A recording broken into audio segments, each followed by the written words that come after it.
Navigating a virtual project can bring its own unique challenges with your virtual teams. And knowing how to spot those challenges can actually be quite tricky. And in this video, I'm going to share with you what are some of those hurdles that you have to be aware of so that you can put the proper solutions in place. Lack of team bonding. This is a huge challenge for those of us who are managing virtual teams, because one thing we know when it comes to really good team dynamics and getting a project to fruition with a team that's performing is that teams need to feel bonded. They need to feel that the team members have each other's backs and that people are going to step up to the plate in order to get things done. It's really cool when you're on those projects. Now, when you're in a virtual team, just by the fact that you have this division from technology and that you're working with people that is through a screen, there's a lack of that team bonding. And it's very difficult to have a virtual team be bonded as if you were in person.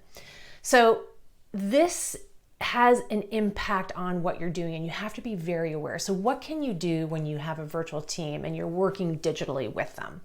So if you're in the same area, because that does happen with digital, when you have virtual teams, is you can have them all kind of in the same area, is you can book a time when everyone can meet in person at the offices, and you can have a lunch and you can have your working sessions all in person.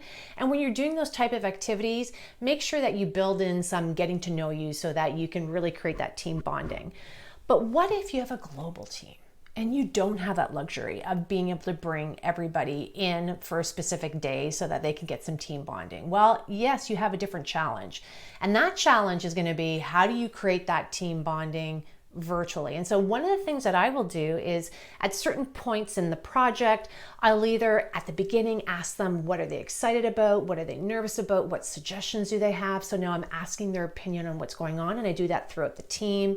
In the middle of a project, I will ask everyone to give me some inspiration so that they can inspire the rest of the team. And we actually just set aside 5 minutes of a project meeting in order to talk about that. Because again, we don't have the luxury of being in the same room.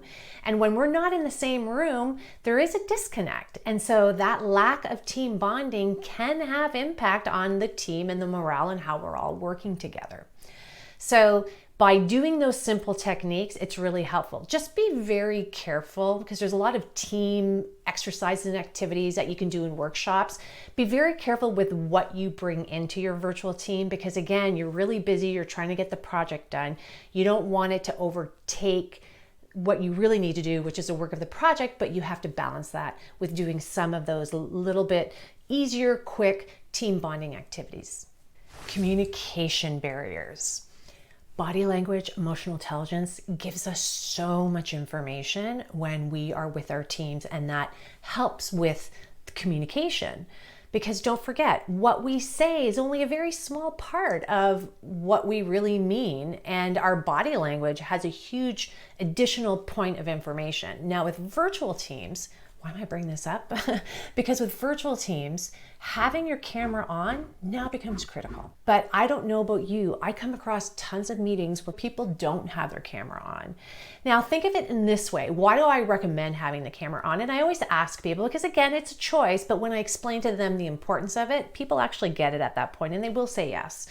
And that is this: if you're in person, are you going to walk into a meeting room, everyone sit down around the table, and then turn off the lights and start talking? Of course not. That's silly. Why? Because when you're sitting in person in a meeting room, you get to see everyone's expression. You get to see whether someone agrees with you, not agrees with you, without them even saying a word. And then if you see that, you have the ability to then go, hey, Joe, I noticed, that maybe you're not totally on board with this, even though they said nothing. And then you can have that dialogue that's needed. With your virtual teams, if their cameras are off, you don't have that option. You're just guessing through silence that everything's okay, or you're guessing that by what they're saying that they actually mean what they say. So it becomes really important that you ensure that the challenge of the barrier of communication, that you really look to have those cameras on so that you can have that additional information needed. Before we go to the next tip, there are some key things that you need to be aware of to ensure your projects don't fail. And I have it for you here. It's free. I created it for you based on my experience. Where can you get it? Well, you can go right now under this video. There's a link. Just click. Time zone differences. This is a huge challenge when it comes to virtual teams, particularly when you have global virtual teams. Because when everyone's on a different time zone, your expectation of answers and meetings, when you're going to have them, etc., totally changes. You have to change your mindset. You now have to start thinking in 24-hour increments. Why? Because you may be on one end of a time zone and someone may be on another opposite end, and there may be a 10 to 12-hour difference depending on who's on your team and where they're from. So while you're sleeping, someone is probably working. And when you wake up, there's tons of emails. And so when you go do your work, vice versa, they're sleeping. And so you can't have the same expectations as you do when everyone is either working in person together, or at least if virtually they're on the same time zone. So there is a difference in thinking that you have to take into consideration with the time zones to make sure that that challenge of working on a virtual team can be addressed. And again, the solution is just change your mindset. Cultural differences is another challenge on virtual teams. It's, again, if you're working with global virtual teams, you are going to have that because every culture has a different way of thinking and working, and you have to take that into consideration. One of the books I highly recommend, and I think it's brilliant, is the Culture Map. It really explains how different cultures perceive things when we may think it's normal from our culture, where another culture may take insult to it. So if you're ever having difficulty and challenges on your virtual team, this is a must-have to definitely take a look at. Not only do I have this free content here on YouTube, I have this. If you want to go to the next step with me and you want to learn more at a premium level, you can enroll in Slay Project Management. It's the exact process I use for all my clients, including all the tools you'll need. I've put the link in the description box below. Technology issues. Okay, virtual teams rely on tech. They're virtual, right? So we need technology. And the biggest issues I come across and challenges with virtual teams is really the type of technology they have access to. So do they have a really good internet provider? Do they have really good bandwidth on their Wi-Fi? Are their calls dropping? Do they actually have the tools to support virtual meetings? All of that stuff. Do they even have a camera? I've come across projects where people don't have cameras, so they can't even put the camera on. So all of that stuff becomes really important to ensure if you have virtual teams that they have everything they need to be successful. Now, as well as you also want to ensure that there is proper IT support, because if you're not an IT person, there is only so much we can do as non-IT people to really help resolve issues. So even just ensuring that there's that proper support that your team members have, that they can call and get answers right away, is really critical to ensure your virtual team is humming. Project tracking and accountability. Yeah, this is a huge call out for virtual teams and some of the challenges. Think of it along this way. In person, because you see people, you bump into them in the hallway, you may be able to pop into their office. That whole accountability and project tracking is actually a lot easier because people will give you information and you can actually call them out or get information from them ASAP in person, which is huge. Now with virtual teams, you don't have that luxury. And then when you add in some of the other challenges like time zone and culture, how you track and how you make people accountable is going to be really important. And so one of the solutions that I use and my Slay students use is we use a work breakdown structure action plan. So it's a technique in project management. In fact, if you go into the YouTube search bar, Adriana Girdler WBS, I actually have a video explaining how to create a WBS. But really, it's a tool and technique to break everything down so everyone knows what it is that they have to do, so everyone's aware of their tasks. You have a due dates associated with it, but you kind of have all those due dates so you don't have to be guessing what has to be done. And because due dates can be pushed out or they're out there further out, you just have that sort of tracking mechanism. And the biggest thing is you put some sort of communication expectation around it from a status update perspective so that you're not chasing people to get that information. You set the expectation properly that they're going to input that, let's say, every week.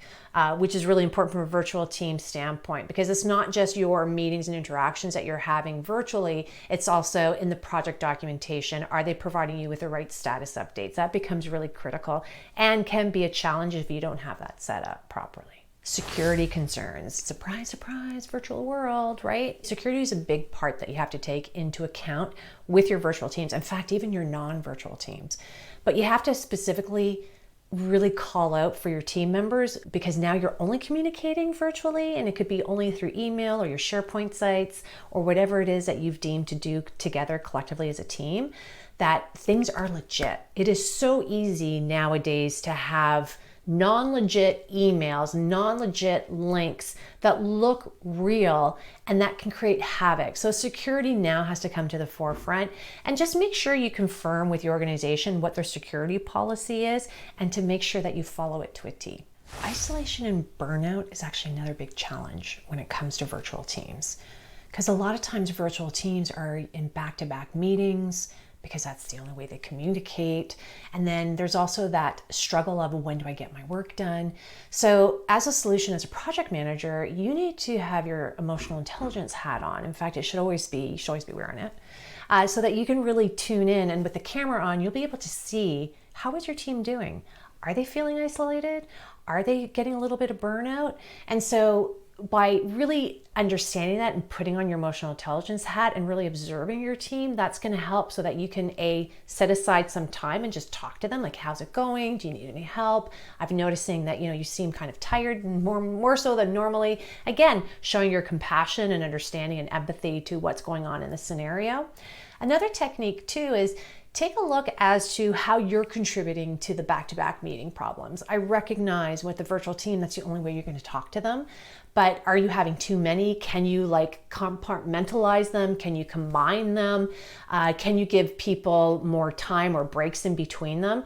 I actually like to set up my project team meetings in the beginning of a project and say, these are the type we're going to have, and plan them in advance, and then really get good at organizing those meetings to make sure that they're purposeful.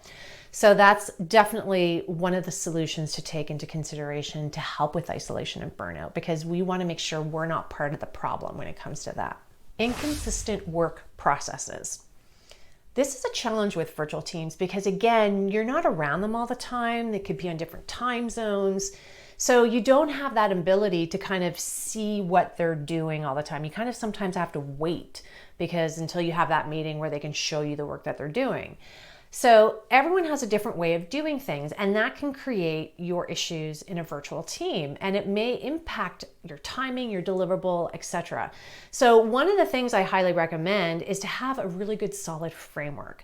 My SLAY project management students talk about the framework that's provided in the course, how that helps to give that structure. It just gives it puts everyone on the same page. There's that standardization and the expectation set up at the beginning so that we're all following the same process. When you don't have to think about how you're doing things, then it makes it so much easier that you can focus on doing what you need to do. And that's the whole point and purpose of your projects. Have that process happening in the background. Simple and effective, make it practical, and then that way people can focus on what they're doing. And again, everyone doing it the same way ensures streamline and smoothness. Don't forget to grab this. It's free and it's going to help you out tremendously. The link is underneath this video. Watch this next video. It's a step-by-step instructions on how to run your virtual meetings. I definitely recommend you check it out. If you have any other ideas on video topics, let me know. Put it in the comments below. Cheers.